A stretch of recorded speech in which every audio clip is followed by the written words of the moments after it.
Hello बच्चों, तो आज हम लोग पढ़ने वाले हैं रेक्टेंगुलर रेजोल्यूशन ऑफ वेक्टर। किसी वेक्टर का रेक्टेंगुलर रेजोल्यूशन क्या होता है, इसके बारे में हम लोग समझने का प्रयास करेंगे। तो देखो, मान लो हमारे पास कि कोई एक वेक्टर है। ये है a equal to A1 i cap और प्लस A2 जे कैप। तो इसको कोऑर्डिनेट फॉर्म में लिखें तो A1 का मैं A2 लिख सकते हैं। ये ए वेक्टर है, तो ये हमारे पास वेक्टर हो गया ए। ठीक है। एंड ये एक्स डायरेक्शन है पॉजिटिव और ये वाई डायरेक्शन है पॉजिटिव। अब अगर मैं एक्स डायरेक्शन में इसका रेजोल्यूशन निकालता हूं, रेजोल्यूशन का मतलब ए का पार्ट, प्रोजेक्शन ए का कितना पार्ट, मतलब ये जो आपको कलरफुल दिख रहा है रेड कलर में, ये बेसिकली कंपोनेंट है इस वेक्टर ए का। या ये कह सकते हो कि एक्स डायरेक्शन में ए का जो भाग है, ए की जो सहभागिता है, कोऑपरेशन है, वो कितना है। तो वो है a x equal to vector a और डॉट आई कैप। ये इसकी सहभागिता है। और अगर मैं वाई डायरेक्शन में देखूं कि ए का कितना पार्ट है, बेसिकली इसको मैं ग्रीन कलर से सेट कर देता हूं, प्रोजेक्शन ही देख रहा हूं मैं। ये लेंथ कितनी है, ए का कितना पार्ट इस वाई डायरेक्शन में है जो ग्रीन कलर में है, तो इसको मैं ए वाई बोल देता हूं। ए वाई बराबर कितना हो जाएगा, ये हो जाएगा ए डॉट जे कैप, क्योंकि एक्स का जो यूनिट वेक्टर होता है आई कैप और वाई डायरेक्शन का जे कैप होता है। नाउ अगर मैं एक्स डायरेक्शन में, ये तो हमारा आया तो अगर मैं बात करूं कि एक्स कंपोनेंट कितना है, एक्स कंपोनेंट, जब मैं कंपोनेंट कहता हूं तो मतलब प्रोजेक्शन की ही बात हो रही है। ठीक है। X component of A, vector A, तो ए एक्स कितना हो जाएगा, तो आप कहोगे सर ए डॉट उस डायरेक्शन का जिधर का प्रोजेक्शन लेना है, जिधर का कंपोनेंट लेना है, उसका आई कैप। ठीक है। और ए वाई कितना हो जाएगा, तो आप कहोगे सर ए डॉट जे कैप। अब ये तो y कंपोनेंट हो गया, y component of a in direction I cap या x एक्सिस इन डायरेक्शन j। अब अगर मैं बात करता हूं कि x डायरेक्शन में वेक्टर क्या होगा, ठीक है, वेक्टर, तो x डायरेक्शन का जो वेक्टर होगा वो क्या होगा, तो ये हो जाएगा a x vector equal to a dot i cap, और आई कैप का मल्टीप्लाई करना है, और ए वाई कितना हो जाएगा वाई डायरेक्शन में, वेक्टर वाई डायरेक्शन। ये वही कंपोनेंट वाले फॉर्मूले से जनरेट कर रहे हैं, तो ए डॉट जे कैप और डॉट जे कैप। डॉट नहीं होगा यहाँ पे, प्रोडक्ट होगा। ठीक है, जे कैप, ये डॉट नहीं। तो अगर मैं ए वेक्टर को लिखना चाहूँ तो क्या लिख सकता हूँ, ए डॉट आई कैप और i cap plus a dot j cap और जे कैप। अब ध्यान से देखो कि ये किसके बराबर है और ये किसके बराबर है, तो ये A1 के बराबर है, A1 i cap plus A2 j cap, जो कि ट्रू है। तो डॉट प्रोडक्ट आई का ए के साथ लोगे तो A1 ही तो आएगा, और क्या आएगा, यही तो आएगा। तो अब देखो थीटा के टर्म में जरा इसको देखते हैं हम लोग, थीटा के टर्म में कैसे डिफाइन करेंगे। जैसे मान लो कि ये हमारे पास थीटा है। ठीक है, तो कंपोनेंट अगर हम डिफाइन करना चाहें कि क्या होगा, तो सबसे पहले तो ये प्रोजेक्शन वाली लेंथ निकालो वेक्टर ए का, ये वाला। तो ए वेक्टर है, तो इसका मैग्नीट्यूड कितना होगा, मैग्नीट्यूड मैं इस कलर से बना रहा हूँ, ये मॉड ए है, और मुझे रेड पार्ट निकालना है। तो ये बेसिकली थीटा एंगल है, तो ये हो जाएगा मॉड ए कॉस थीटा हो जाएगा, यही तो होगा। और अगर ये मॉड ए कॉस थीटा है, अच्छा जरा ग्रीन वाला निकालते हैं, ग्रीन वाला कितना होगा, ये कंपोनेंट, तो ये कितना हो जाएगा मॉड ए साइन थीटा, क्योंकि थीटा डायरेक्शन में कॉस आता है और थीटा के परपेंडिकुलर डायरेक्शन में साइन आता है, कंपोनेंट डिवीजन। अब ध्यान से समझो कि अगर मैं a equal to A1 i cap मानता हूं प्लस A2 जे कैप मानता हूं, तो कोऑर्डिनेट क्या हो जाएगा, A1 कमा A2, और A1 की वैल्यू कितनी है, तो आप कहोगे सर A1 की वैल्यू तो हमारे पास है ए कॉस थीटा, और A2 की वैल्यू कितना है, ए साइन थीटा। ठीक है, तो ए ये भी यही हो सकता है, ए बराबर क्या हो जाएगा, ए कॉस थीटा आई कैप और प्लस ए साइन थीटा जे कैप। ठीक है, तो ये आपको समझ में आया होगा।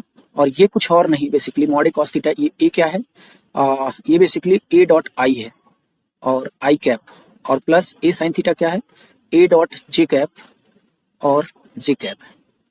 तो मतलब ए डॉट आई किसके बराबर हो गया, ए डॉट आई कैप ये बेसिकली ए कॉस थीटा के बराबर हो गया, और ए डॉट जे ये किसके बराबर हो गया, ए साइन थीटा के बराबर। इसी को हम ए एक्स बोलते हैं और इसको वाई यानी कि एक्स कंपोनेंट, और इसको क्या बोलते हैं, वाई कंपोनेंट। इसको क्या बोला जाता है, वाई कंपोनेंट। ठीक है, जो है जरा हम लोग 3D में देख लेते हैं कि क्या होगा सिनेरियो।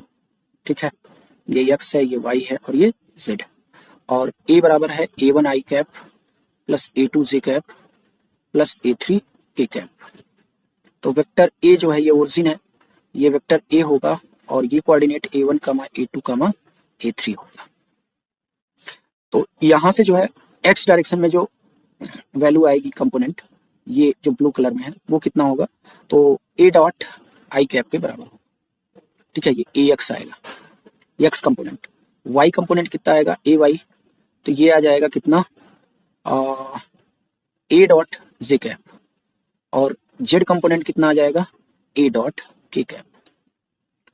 ठीक है, अब ए एक्स वेक्टर कितना हो जाएगा, ए एक्स वेक्टर, तो ए डॉट आई आई कैप, और ए वाई वेक्टर कितना हो जाएगा, तो ये हो जाएगा ए डॉट जे कैप और जे कैप, और ए जेड वेक्टर कितना हो जाएगा, तो ये हो जाएगा ए डॉट के कैप और के कैप।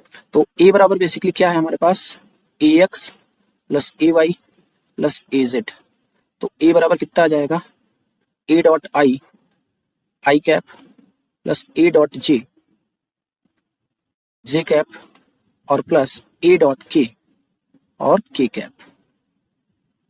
ये तो हमारा आ गया वेक्टर। अब यहां से ये जो वैल्यू है ये A1 है, ये A2 है और ये A3 है। तो बेसिकली ये जो A1 A2 A3 है, ये यही तो A1 है ना, AX, और यही A2 है और ये हमारा A3 है। अब देखो, अगर मैं मान लेता हूं कि एक्स एक्सिस से ये वेक्टर अल्फा एंगल बना रहा है और वाई से ये बीटा एंगल बना रहा है और जेड से ये वेक्टर गामा एंगल बना रहा है, तो बेसिकली ये जो वैल्यू आएगी ना ए बराबर, तो ये जो वैल्यू आएगी ए डॉट आई की वो कितनी आ जाएगी, ए कॉस अल्फा आई कैप प्लस इसकी वैल्यू कितनी आएगी, ए प्लस कितना हो जाएगा, ए कॉस बीटा कैप प्लस ए कॉस गामा के कैप के बराबर आ जाएगा। ठीक है, तो ये हमारा 3D में हो गया।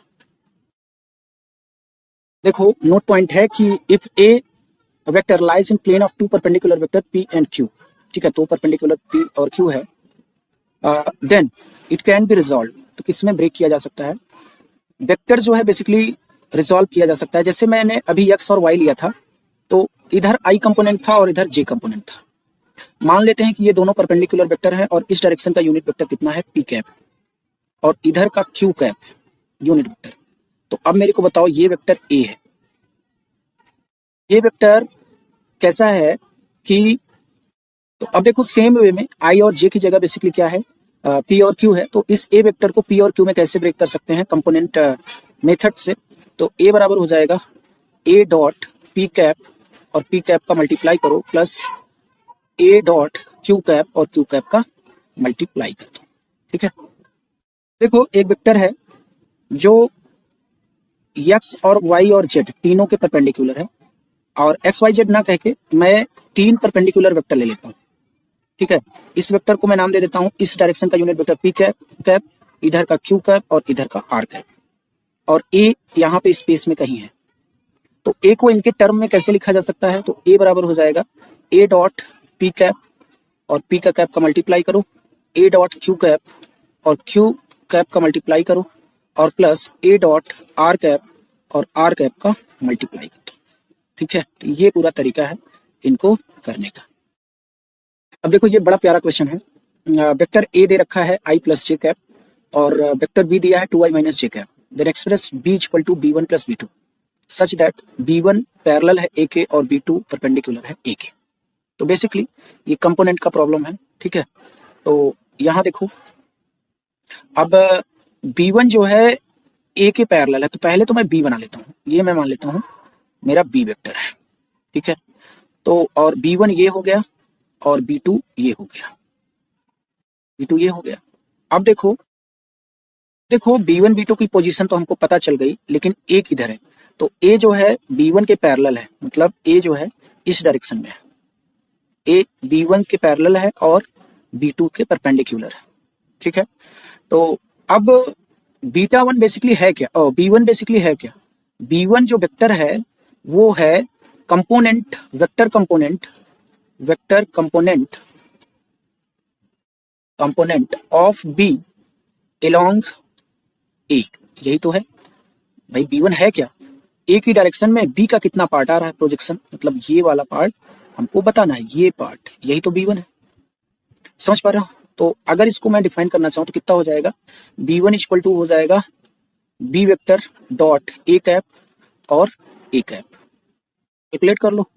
तो A कैप तो हम लोग डायरेक्टली निकाल लेंगे, B वेक्टर हमारा कितना है 2i माइनस जे, और A कैप हो जाएगा i plus j upon root two, और ये डॉट प्रोडक्ट है और इसमें मल्टीप्लाई करना है किसका, i plus j upon root two का, ठीक है। इसका मल्टीप्लाई कर दिया हमने, ठीक। तो डॉट प्रोडक्ट जब करोगे तो ये कितना आ जाएगा, 2 1 जा 2 माइनस 1 अपान रूट टू, और i plus j upon root two. तो ये 1/2, 1/2 कितना आ गया, 1/2 i प्लस जे, ये B1 आ गया। अब B2 कैसे निकालोगे? तो B2 जो है कैसे निकाला जा सकता है, ध्यान से समझना। कुछ नहीं, B माइनस B1 कर दो, B माइनस B1, ठीक है। तो B हमारे पास कितना है 2i माइनस जे, और B1 कितना है, B1 अभी हमने निकाला है i प्लस जे अपान 2, ठीक है। तो 2 में से आधा चला जाएगा तो 3/2 बचेगा, 3/2 i, और -1 और माइनस हाफ, तो -3/2, ठीक है, जे कैप। तो 3/2 कॉमन ले लो, तो i माइनस जे कैप। तो B को जो है हमने एक्सप्रेस कर दिया B1 और B2 में, ये B1 रहा और ये रहा B2। तो क्या लिख सकते हैं, B बराबर B1 प्लस B2, और अगर B1 की मैं बात करूं तो कितना है 1/2 i प्लस जे, और B2 की बात करूं तो 3/2 i प्लस जे, ठीक है। एक मिनट, यहाँ पे माइनस रहेगा ना, यहाँ पे माइनस रहेगा, तो ये माइनस हो गया, ठीक है।